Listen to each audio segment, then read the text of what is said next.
Egypt and Libya are two of 6 countries that have broken diplomatic relations with the Gulf Arab state of Qatar.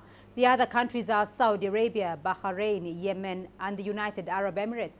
All land, sea and air contact have reportedly been suspended. The coordinated move to Qatar escalates the ongoing dispute over Qatar's support of the Muslim Brotherhood, which is banned in Egypt. Diplomats have been given 48 hours to leave. Egypt, Libya, Saudi Arabia, the United Arab Emirates and Bahrain accuse Qatar of supporting and funding terrorist organizations. Qatar has responded, saying there is no legitimate justification for cutting ties. Meanwhile, the Arab League has responded a week ago when the troubles first started brewing and said it will not be getting involved. The League stays at equal distances from all member states in such cases. It's not our mission to intervene in these conflicts. On the contrary, our responsibility is to mend ties between members. It is understandable that there are differences. They exist and we cannot deny that. But the role of the League is that we must remain unbiased until a unanimous decision is taken, then follow that decision.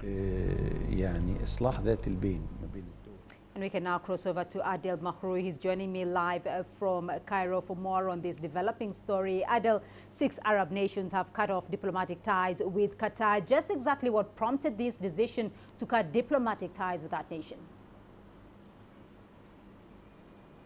Well, there have been for some time, months ago, accusations from Arab countries, particularly Egypt, that have been directed to Qatar indirectly, accusing it of supporting terrorist organizations from the Egyptian government perspective. Qatar has hosted several leaders of the Muslim Brotherhood and their clerics in its country when the crackdown against the Muslim Brotherhood began.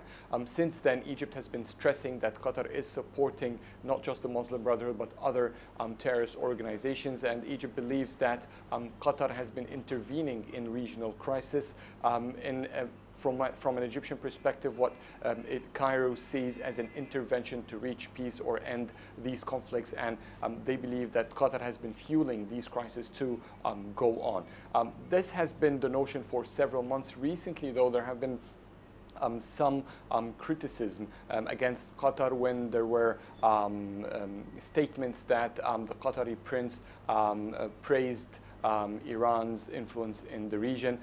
The Qatari government then quickly said that the statements were not accurate, and then the statements that were on its news agency that it was hacked and these statements were wrong. But it seems that the Saudis and the UAE, prime rivals to Iran, did not take that lightly. Along with that, there have been several leaked conversations for Qatari ambassadors in the region.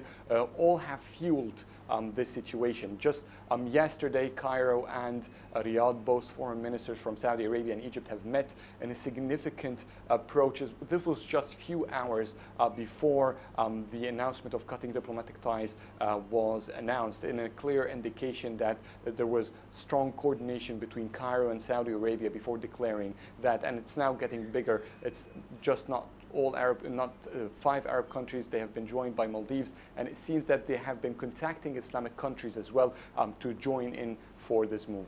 All right, so the move's been getting bigger, and Egypt has an ongoing spat with both Qatar and Turkey over the Muslim Brotherhood. So what happens now, though? Well, Turkey is a total different issue. Many of the leaders that used to take safe haven in Qatar in the past year, since the ousting of Islamist President Mohammed Morsi here in Egypt, there have been pressure from Gulf countries on Qatar to move away some of these leaders. Many of them have already left for Turkey, Malaysia and other safe havens for Egyptians in general. But at the same time, Turkey is a vital ally to the Kingdom of Saudi Arabia. They work together on the Syrian file and against ISIL at the same time. So it is quite a different situation to see similar movements against Turkey, definitely. But overall, it seems that there will be an escalation.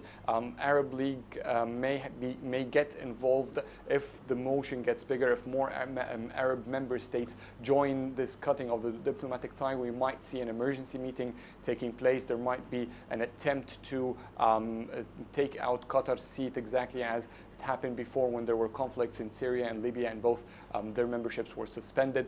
It's still, of course, not clear, but as more and more countries, it might be clear what will be the next step. But definitely it's just one side. There will be chasing through international organizations to make sure to start an investigation about supporting and financing terrorist organizations to see whether this can be proven or not. So these are all possible steps, but there hasn't been any clear announcement yet about what will happen next. All right. Adel, we have heard, though, that the Arab League has said that they will not be getting involved in this development at all. So can we expect some stance now from the Arab League? As you have mentioned there, the situation is escalating.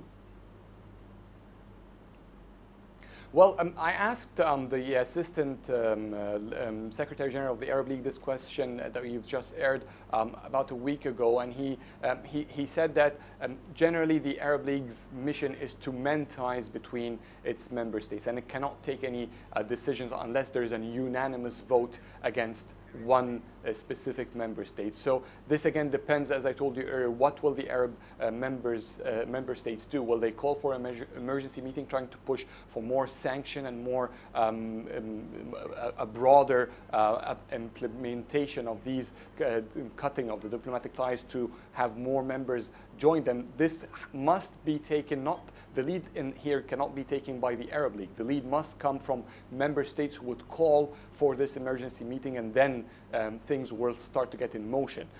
But as you heard Ambassador Hussam Sanki, the Arab League must stand at equal distances from all members, and this will remain until things change. All right, Adel Mahroui joining us there from Cairo. Thank you.